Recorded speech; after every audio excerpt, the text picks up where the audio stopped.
Use this old chaff for blocking the flame. It's not worth much.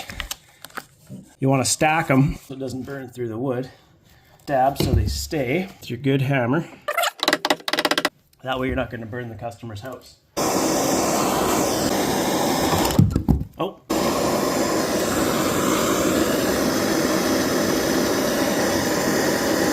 There we go. Just like that. It's just garbage anyways. Doesn't matter.